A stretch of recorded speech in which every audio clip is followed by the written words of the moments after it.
My best friend secretly dated the boy I loved while pretending to help. Me win him, ruining my life and turning me into the villain overnight. So, Hunter transferred to our school last August. He was cute, smart, and actually nice without trying too hard. I got this massive crush on him right away and told my friend Valeria about it. She was super supportive when I told her. She was like, OMG, you guys would be perfect together, and helped me figure out what to text him. We'd analyze his responses together, and she kept telling me I should go for it. I'd known Valeria since freshman year when we got paired for a biology project. We weren't best friends or anything, but we hung out sometimes on weekends and had most of the same classes. She always seemed supportive, helping me with math homework, inviting me to parties, that kind of stuff. I totally trusted her, which makes everything that happened so much worse. Hunter and I started talking more by October. He'd wait for me after chem class, and we'd walk to lunch together. Nothing major, but I was seriously falling for him. Valeria kept asking for details about our conversations, which I thought was just her being a good friend. One time he complimented my presentation in history class, and I literally texted Valeria from the bathroom immediately after. She replied with all these heart emojis and said, "He's definitely into you." She even helped me pick out my outfit for the next day. I spent like 2 hours trying on different sweaters while FaceTiming her. My mom noticed how much time I was spending getting ready for school and kept teasing me about having a crush. I didn't tell her about Hunter, though. My parents are the type who'd want to meet him immediately and analyze everything, which would have been mortifying. In November, I finally got brave enough to ask him to a movie. Valeria helped me draft the text, telling me exactly what to say. I was so nervous that I had to close my eyes when I hit send. He took forever to respond and just said, "Sorry, I'm busy on Sunday night." Then, Monday at school, he basically ignored me. I was confused until Wednesday when Tiffany came up to me at my locker, asking if I was stalking Hunter. I laughed it off until she told me Valeria had been telling everyone I was obsessed with her boyfriend. Her boyfriend? I had no idea they were even talking. That afternoon, I saw them together in the parking lot. He had his arm around her waist. When she saw me looking, she whispered something to him, and they both laughed. I felt like such an idiot. I couldn't even focus in class the rest of the day. My English teacher, Mr. Benson, asked if I was feeling okay because I kept staring out the window instead of participating in the discussion. I mumbled something about not sleeping well, and he left me alone. That night, I couldn't stop crying. My brother, Rodney, heard me through the wall and knocked on my door, asking if I was okay. I told him it was just period stuff to make him go away. I didn't want anyone to know how stupid I felt. I confronted Valeria the next day at lunch. I was shaking so much I could barely hold my tray. I asked her how long she'd been dating Hunter, and she just casually told me they'd been together since September. September! The whole time she was helping me text him, they were already dating. When I asked why she pretended to help me if she knew I had no chance, she just shrugged and said she thought it was better than telling me to back off. She didn't even seem to think she'd done anything wrong. I just stood there with my lunch tray, feeling like everyone was watching us. By Friday, the rumors were everywhere. According to Valeria, I'd been desperately chasing Hunter, even though I knew they were dating. She showed people our text conversations about him, twisting everything to make me look crazy. I started skipping lunch because I couldn't deal with the stares. My parents noticed I wasn't eating and started asking questions. I told them I was just stressed about upcoming tests. Dad even made my favorite pasta dinner that weekend to cheer me up, which just made me feel worse for lying. My friend Ruby sent me screenshots of a group chat where Valeria and her friends were talking about my obsession. Hunter was in it too, calling me that weird girl who wouldn't leave him alone. I wanted to die. I deleted all my social media apps from my phone for the weekend. Mom kept asking why I was so quiet, and I just blamed it on period cramps again. I spent most of Saturday in bed watching TikTok and ignoring texts. My friend Jess invited me to a movie, but I made up an excuse about family obligations. I couldn't risk running into Valeria or Hunter. December sucked. Someone wrote stalker on my locker. My lab partner Sam asked to switch because he heard things. When I tried telling Tiffany my side, she cut me off, saying Valeria had warned her I'd make up stuff. In chemistry, we had to do group work, and nobody wanted me in their group. The teacher had to assign me to a team, and they barely spoke to me the whole period. One girl literally moved her chair away from me like I had some contagious disease. The holiday dance was coming up, and I had already bought a ticket before all this happened. I ended up giving it to my brother's friend and telling my parents I had too much homework to go. They were concerned about me becoming antisocial, but didn't push it. I spent winter break hiding from everyone. My cousin came to visit for Christmas. And even though we usually get along great, I barely talked to her. My aunt kept asking my mom if I was going through something, and I overheard them talking about teenage depression one night when they thought I was asleep. When school started again in January, I tried to keep my head down, but Valeria kept making it worse. She and Hunter would make out right in front of me. She'd text me stuff like, "Hunter thought your outfit was funny today," then deny sending anything. My dad sat me down one weekend and asked what was going on. He thought maybe I was using drugs or something. I almost laughed at how wrong he was. I ended up telling him I was just stressed about college applications, even though those were still months away. He seemed relieved it wasn't drugs, and offered to help me research schools, which made me feel even more guilty about lying. In February, someone made a fake Instagram with my photo that sent creepy messages to Hunter. Everyone assumed it was me. I got called to the counselor's office, and they called my parents. I kept saying it wasn't me, but no one believed me. My mom had to leave work early to come to school for a meeting. She was so confused and embarrassed. The counselor showed us the messages, and they were so cringe stuff, like "I dream about you every night," and "we're meant to be together." My mom kept saying, "This doesn't sound like my daughter at all," but the counselor just gave her this pitying look like she was in denial. When we got home, Mom tried to have a heart-to-heart about healthy relationships and obsession. I ended up screaming that I didn't do it and slamming my door. We barely spoke for days after that. The only person who still talked to me was Ruby's freshman sister, Yael. She believed me because Valeria had been mean to her before, too. One day in March, I was at her house studying when she went to get snacks. Her Facebook was open on her laptop, and I saw Valeria's name in a conversation with Ruby. I know I shouldn't have looked, but I couldn't help it. What I found made me sick. Valeria had told Hunter she was pregnant to keep him from breaking up with her. She wasn't pregnant at all. She was faking morning sickness, making up doctor's appointments, and had sworn Ruby to secrecy. There were messages where Ruby asked about ultrasound pictures Valeria had shown Hunter, and Valeria admitted she got them from Google. She straight up told Ruby she wasn't pregnant, but needed Hunter to stay with her. I took pictures of the conversation with my phone while Yael was downstairs. I felt guilty for snooping, but also like I'd finally found proof that Valeria was a liar. When Yael came back, I told her what I saw. She wasn't even surprised. She said lots of people knew except Hunter, and Valeria had threatened anyone who might tell him. I went home that day, feeling like I was carrying this huge secret. I couldn't focus on homework or even the shows I was watching. My mom asked if I was feeling okay because I barely touched dinner. I said I had a headache, which wasn't exactly a lie. My head was pounding from all the stress. I didn't know what to do with this information. Meanwhile, Valeria kept ruining my life. In April, she convinced our English teacher to move my seat because I was making her uncomfortable by looking at Hunter. My mom and dad argued about it one night when they thought I couldn't hear. Mom wanted me to start fresh somewhere else, but Dad said running away wouldn't solve anything and would teach me the wrong lesson. I sat at the top of the stairs, listening to them fight about my future. Rodney found me there and sat down next to me. He's only 14, but sometimes he seems smarter than me. He asked if I was okay, and for some reason, I actually told him the truth. About everything. The crush, Valeria's lies, the fake pregnancy, all of it. He just listened without interrupting, which was weird for him since he usually can't shut up. When I finished, he said Valeria sounded like a psycho, and I should tell Hunter the truth. I explained how no one would believe me, and it would just make everything worse. He couldn't understand why I wouldn't just fight back. Then Hunter posted this big prom proposal for Valeria on Instagram with the caption, "Can't wait to start our future with the mother of my child." Everyone was commenting, "Congrats about the baby." I snapped. I made an anonymous email and sent Hunter all the screenshots from Ruby and Yael's conversation. I showed him the fake ultrasound matched with the Google image.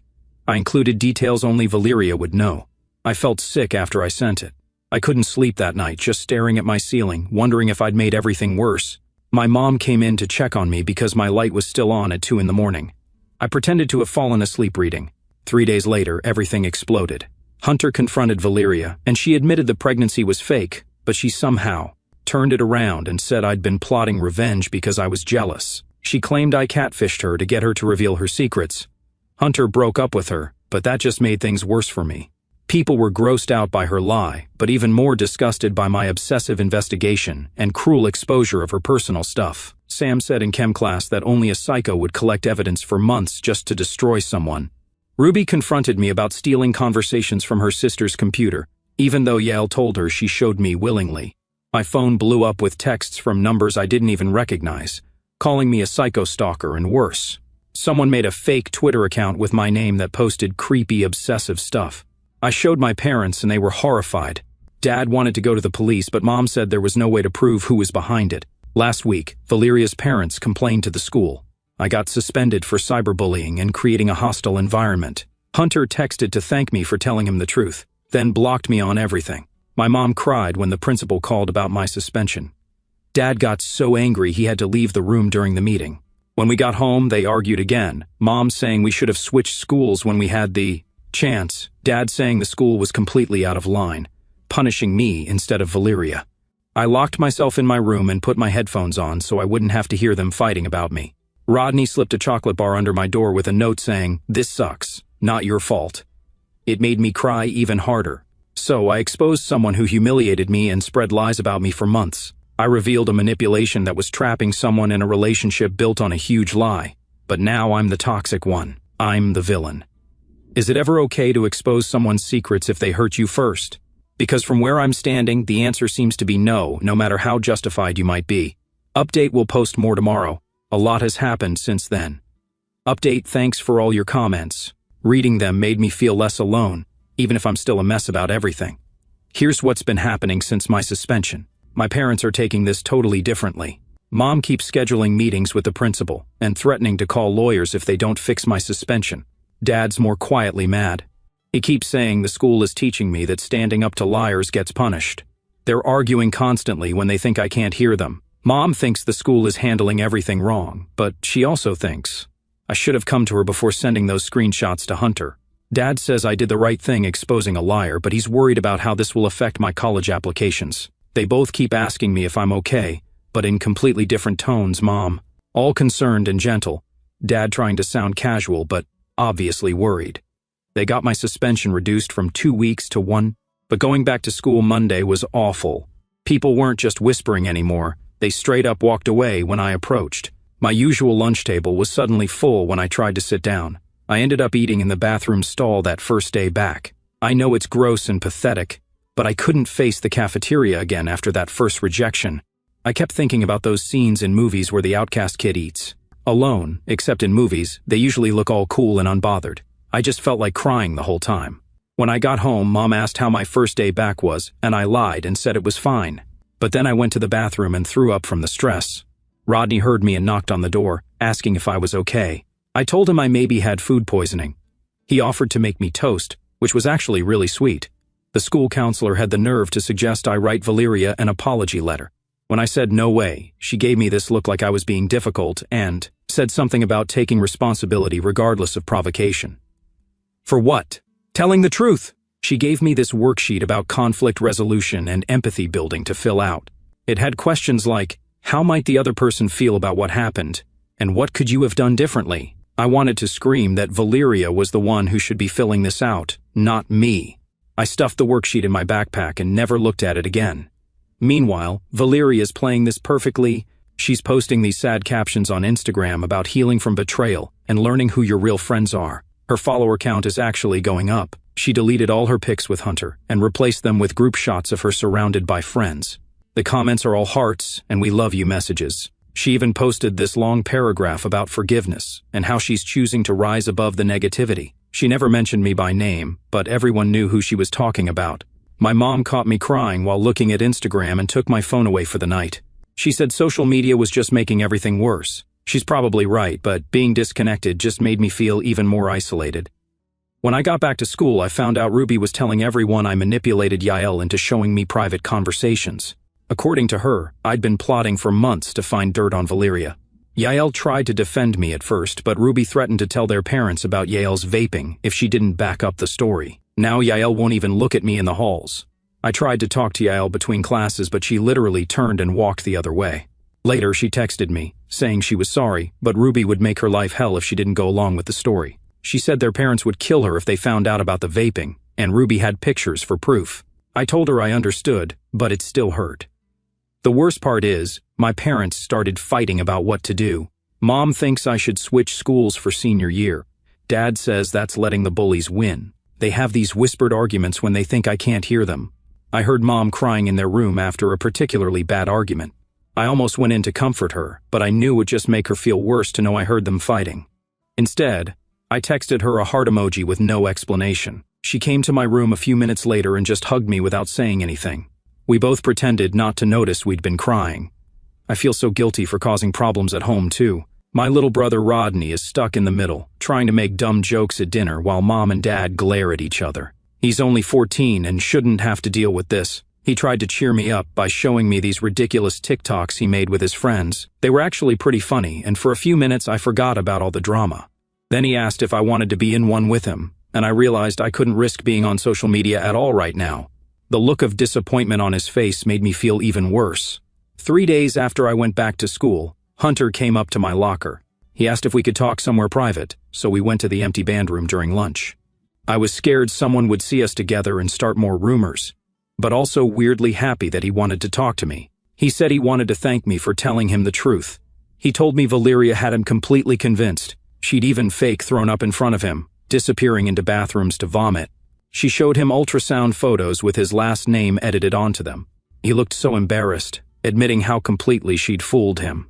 When I asked why he blocked me after thanking me, he said Valeria still had access to his phone and blocked me herself before he changed his passwords. He seemed genuinely sorry about that, which made me feel a little better. He told me Valeria had been telling people I photoshopped all the evidence, but he didn't believe it because the conversations had details from months ago that I couldn't have known. He said he was still processing everything and felt like an idiot for believing her. Things got awkward when he asked if I'd really been obsessed with him. I told him the truth, I had a crush on him, and Valeria knew because I told her. That's what made it hurt so much. He said Valeria told him I'd been stalking both of them since before they started dating.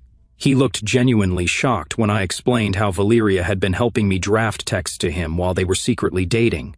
I could see him putting the pieces together in his head, realizing just how manipulative she had been to both of us. After our talk, Hunter said he believed me, but we probably shouldn't be seen talking at school. He didn't want more drama. I understood, but it still hurt. He checked the hallway before leaving to make sure no one saw us together. That night, I broke down completely. Mom found me crying and sat with me for hours. I told her everything, not just the Hunter-Valeria stuff, but how lonely I've been, how I can't take the isolation anymore. She kept stroking my hair like she did when I was little. And for once, she didn't try to offer solutions or tell me everything would be okay. She just listened. She suggested I talk to her sister, my Aunt Kelly, who went through something similar in high school. I was skeptical. Adults always think their high school experiences relate to yours, but they're usually clueless. But I was desperate enough to try anything. I called Aunt Kelly the next day after school. I was nervous at first, but she was surprisingly cool about everything. She didn't give me any cheesy "it gets better" speeches. She actually told me about how her best friend turned everyone against her senior year over a guy and how she felt like her life was over. She said high school feels like the whole world when you're in it, but in a few years, none of this will matter. Easy for her to say when she's 38 with a job and family, but it did help a little to know she'd survived something similar. Aunt Kelly suggested I focus on the people who are still in my corner and ignore everyone else as much as possible. My grades are tanking because it's impossible to focus. Every time someone whispers in class, I'm convinced they're talking about me. I've started sitting in the back row whenever possible, so I don't have to feel eyes on me from behind. On Wednesday, I overheard Tiffany saying Valeria might transfer schools because of the hostile environment I'd created. The irony is unreal. I wanted to scream that she was the one who created a hostile environment for me. That afternoon in gym class, someone accidentally hit me in the back with a volleyball. I'm pretty sure it was one of Valeria's friends, but I couldn't prove it. The gym teacher just told us to be more careful. My back had a red mark for hours afterward. When I got home, Rodney was waiting at the door, looking weirdly excited. He said he had a plan to clear my name that involved creating a fake social media account to trick Valeria into admitting she lied. I shut that down immediately. The last thing I needed was to get caught creating fake accounts when that's what people were already accusing me of doing. He looked disappointed, but I explained that fighting fire with fire would just make everything worse. He grudgingly agreed but said he still thought Valeria deserved karma. I told him karma apparently takes vacations when it comes to popular girls. Things got weird on Thursday when Hunter texted, asking if we could meet. I was nervous but agreed. My brother Rodney insisted on coming with me and sitting nearby just in case.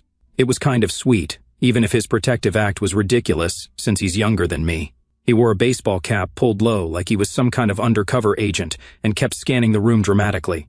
I had to tell him multiple times to stop staring at Hunter and act normal. He ordered a complicated frappuccino thing with extra whipped cream and then complained it was too sweet. The whole thing would have been funny if I wasn't so stressed about meeting Hunter. Hunter looked better than at school. He apologized for not standing up for me sooner. He said he'd been confused and embarrassed about the fake pregnancy. He kept fidgeting with his coffee cup. He told me he felt stupid for falling for Valeria's lies. He said the more he thought about it, the more red flags he could see, but at the time, he was flattered by her attention. He mentioned that she was always checking his phone and getting upset if he didn't respond to texts right away. We were actually having a good conversation until Valeria walked in with 2 friends. Not a coincidence. Hunter later admitted she follows his location, and he forgot to turn it off. She made this big show of being shocked to see us, then loudly told her friends that I just couldn't leave them alone, even after everything. Rodney was halfway out of his seat, looking ready to confront her, but I gave him a look that said, "Don't you dare." Valeria's friends were taking pictures with their phones, and I knew this would be all over social media within minutes. Hunter surprised me by actually standing up to her. He told her to stop spreading lies. He said he knew the truth now, that I'd had a crush on him. She knew about it, and went after him anyway. He knew she was never pregnant and manipulated everyone. Valeria immediately started crying, saying she couldn't believe he was taking my side after everything they'd been through. Everyone in the coffee shop was staring. Her friends glared at me like I'd caused the scene. An older woman at the next table was openly watching the whole thing like it was a TV drama. We left quickly. Hunter walked us to our car and thanked me again for telling him the truth, even though it cost me so much. He said he wasn't ready for any relationship right now, but hoped we could maybe be friends eventually. Rodney was buzzing with excitement the whole way home, saying Hunter was actually cool and Valeria got what she deserved. I was just exhausted and dreading the fallout that would inevitably come the next day. When I got home, my parents were sitting at the kitchen table looking serious. The school had called them. Valeria's parents were threatening to file a restraining order against me, claiming I was harassing their daughter by meeting with Hunter. They'd somehow found out about the coffee shop within hours. They asked me exactly what happened, and I explained everything, how Hunter had texted me, how Valeria showed up after we were already there, how I didn't approach her at all. Dad was taking notes the whole time, his handwriting getting messier as he got more upset. My parents had another argument that night about how to handle everything. Mom wanted to be proactive and talk to Valeria's parents directly to defuse the situation. Dad thought that would make things worse and wanted to wait and see if they actually filed for a restraining order, or if it was just a threat. I could hear them from my room, their voices rising and falling as they went from discussing logical next steps to venting their frustrations. At one point, Mom started crying, saying she just wanted her happy daughter back. That made me feel horrible. The next morning at school, someone had taped a pregnancy test to my locker. It was negative, with a note that said, "Unlike some people, I'm not a liar." A teacher saw it and took it down before most people arrived. But a few early students definitely saw it. The teacher asked if I knew who did it, but of course, I had no proof. At lunch, I tried sitting with a group of girls I'm friendly with, but not close to. They didn't tell me to leave, but they suddenly became very interested in their phones and stopped talking. After 5 minutes of excruciating silence, I made an excuse about forgetting something in my locker and left. The worst part is, I'm starting to question myself. Was sending those screenshots the right thing to do? Should I have found another way to tell Hunter? Should I have just minded my own business and let him figure it out eventually? Dad says I did what anyone would do when faced with such a massive lie. Mom says she understands why I did it but wishes I'd handled it differently. I still don't know if I did the right thing. Was it worth it? Hunter knows the truth now, but my life is a complete disaster. My family is stressed, and my last year of high school is ruined by this mess. If I could go back, would I still send those screenshots to Hunter? I honestly don't know, but I'm so tired of being the villain in someone else's story. For those who asked, no, I haven't tried talking to Valeria directly since this all happened. With legal threats being thrown around, I don't think that would help anything. Part of me wants to ask her why she did all this, but another part knows there's probably no answer that would satisfy me or make any of this make sense. I'll update if anything major changes. Right now, I'm just trying to survive each day and focus on graduating. All I want is to go somewhere no one knows this story, where I can start fresh, without being that crazy stalker girl or whatever label they've stuck on me. Thanks for reading all this. It helps to know someone is listening, even if you're all strangers on the internet. Final update. It's been a month since my last update. Sorry for disappearing. I needed time to process everything before writing again. Thanks for all the supportive messages. The Monday after my last post was one of the worst days yet. I walked into school to find people staring at their phones and then looking up at me. Turns out Valeria's friends had posted photos from the coffee shop. Confrontation with a completely twisted version of what happened. According to their posts, I had ambushed Valeria, and Hunter had defended me out of pity. There were comments calling me pathetic, psycho, stalker, you name it. I almost turned around and went home, but I knew that would just make things worse. Instead, I put my headphones on, blasted music, and pretended I couldn't hear the whispers as I walked to my locker. That's when I found the note, just the word liar in big letters taped to my locker. I showed it to the counselor, who basically shrugged and said there was nothing she could do without knowing who put it there. She suggested I was focusing too much on the negative and should move forward.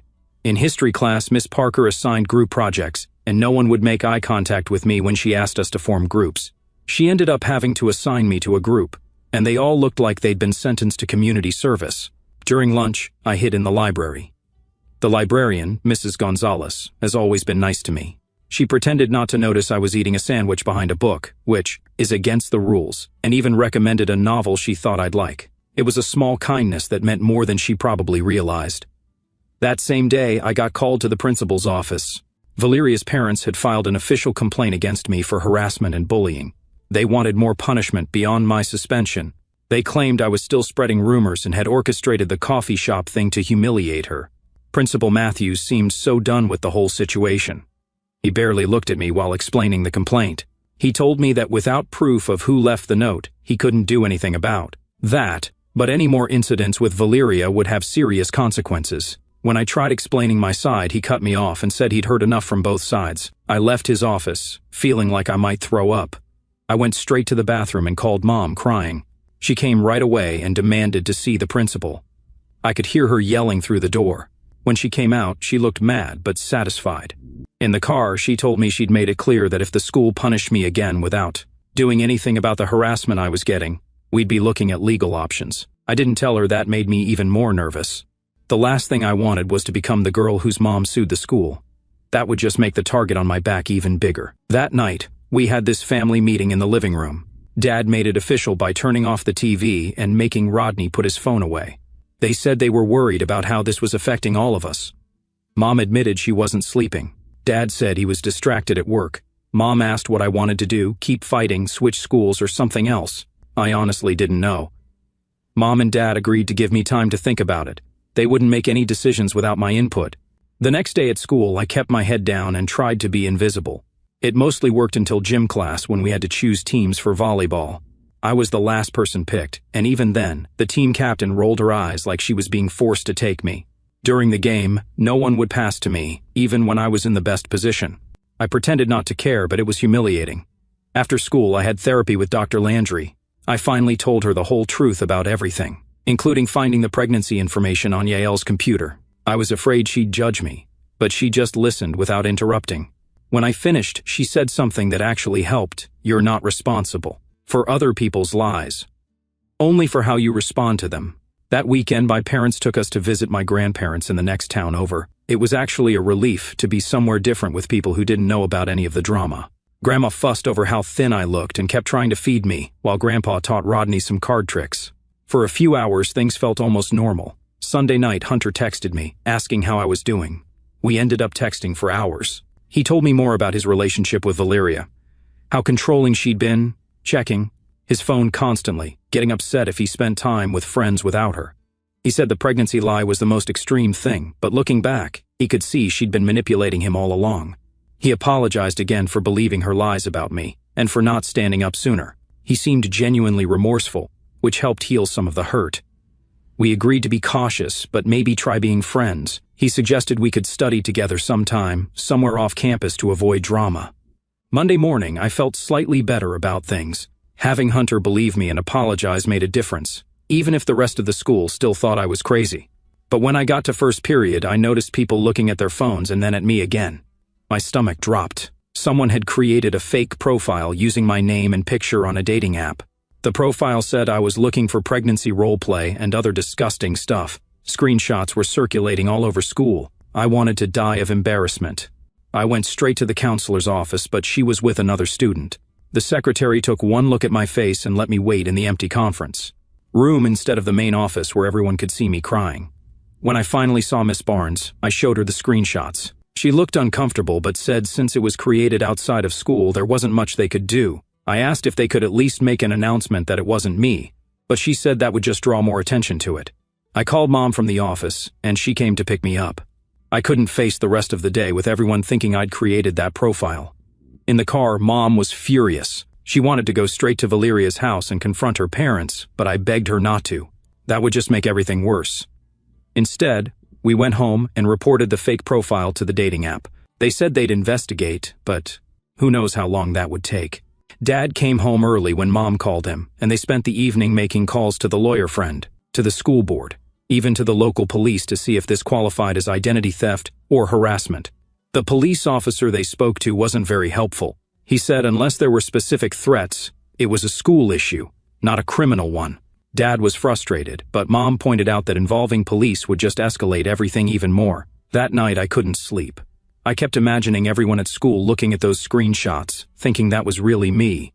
Around 2 in the morning, I went downstairs for some water and found Dad still up, researching cyber harassment laws on his laptop.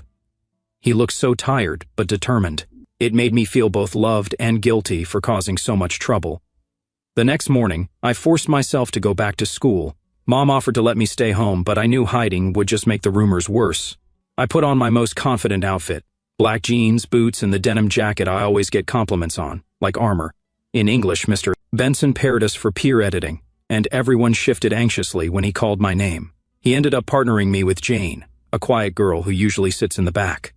To my surprise, Jane was actually normal with me. She didn't act weird or avoid eye contact. She just asked about my essay and gave thoughtful feedback. When class ended, she mentioned she'd seen the fake profile and knew it.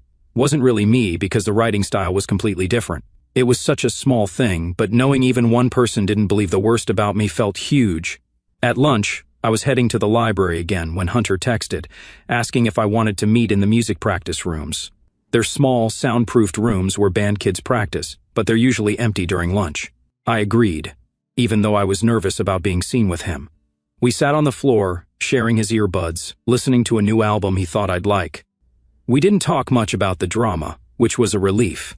It was just 30 minutes of normal teenage stuff, music, complaining about homework, talking about movies. When the bell rang, he checked the hallway before we left, and we went in opposite directions. That weekend, Hunter asked if I wanted to go hiking at the state park with him and his cousin, who was visiting from college. It wasn't exactly a date, but it was a chance to hang out away from school drama. Mom was hesitant, but agreed after I promised to keep my phone on and text her every hour. The hike was exactly what I needed. Fresh air, physical activity, and conversation that had nothing to do with high school nonsense. Hunter's cousin Matt was cool and treated me normally since he didn't know anything about the drama. For a few hours, I remembered what it felt like to just be a regular teenager. When Hunter dropped me off, he awkwardly asked if I might want to go to a movie sometime, just the two of us. I said yes before I could overthink it. He looked relieved and smiled, the first genuine smile I'd seen from him in weeks. Monday at school, things took another turn. The fake dating profile had been taken down, but now there were rumors that I was secretly dating Hunter. Someone had seen us at the state park and jumped to conclusions. By third period, Valeria had heard about it. She cornered me in the bathroom between classes. For a minute, I thought she might actually hit me. She looked so angry. Instead, she just stared at me and said I would regret trying to steal her boyfriend. I pointed out that he wasn't her boyfriend anymore, and she wasn't pregnant either. Her face got all blotchy, and she stormed out without washing her hands. At lunch, I told Hunter about the bathroom confrontation. He looked worried and suggested maybe we should cool things off for a while. I felt disappointed but understood his reasoning. The last thing either of us needed was more drama. When I got home, Valeria had posted another vague Instagram story about girls who don't respect relationships and karma coming for liars.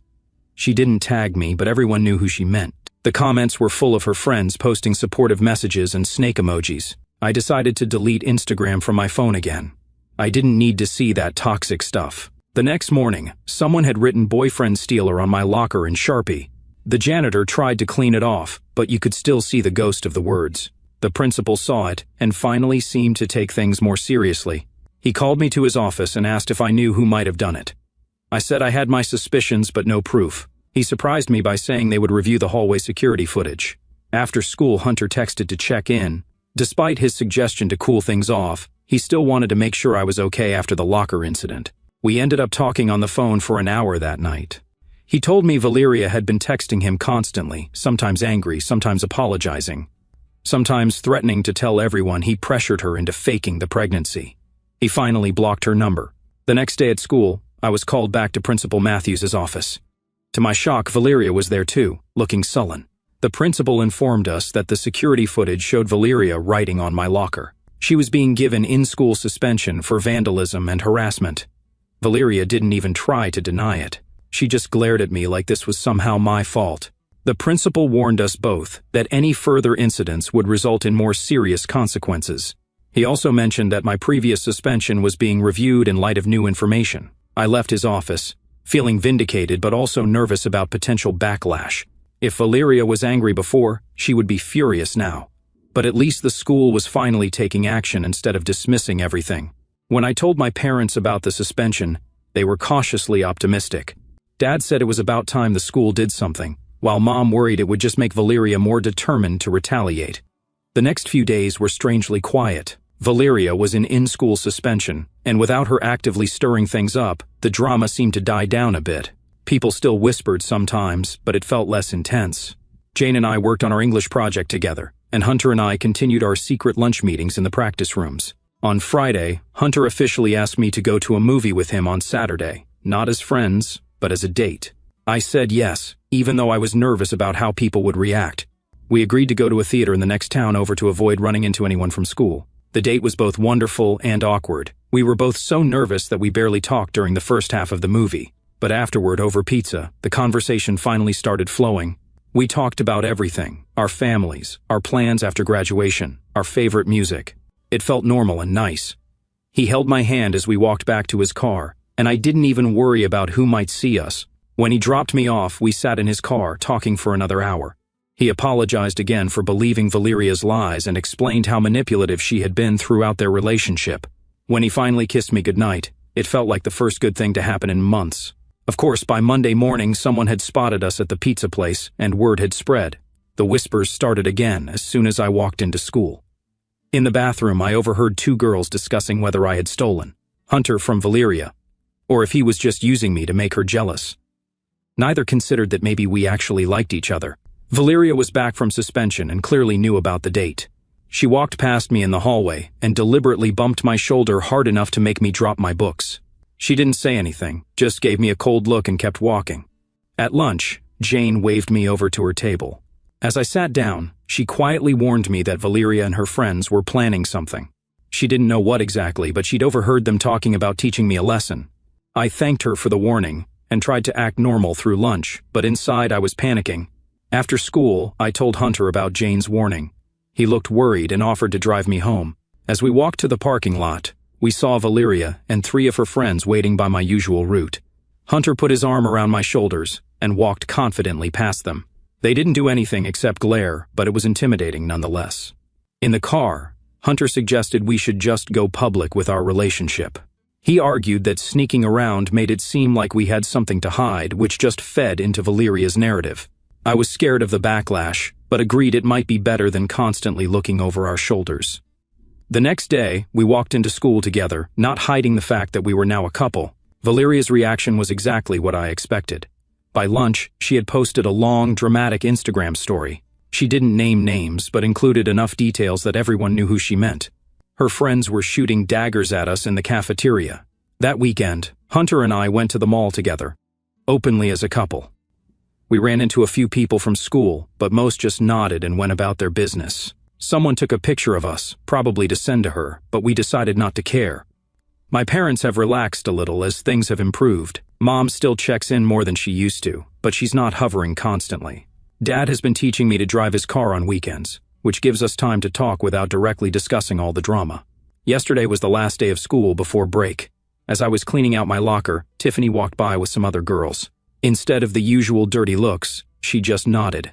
Summer starts tomorrow. I'm focusing on my driving test, getting ready for college applications, and trying to rebuild my life. My family is closer now. I know who my real friends are, not many, but that's okay. And I've learned more about myself than I wanted to. If anyone's in a similar situation, my only advice is to find at least one person who believes you. And remember that high school, even though it feels like your whole world right now, is temporary. The people who matter will eventually see the truth.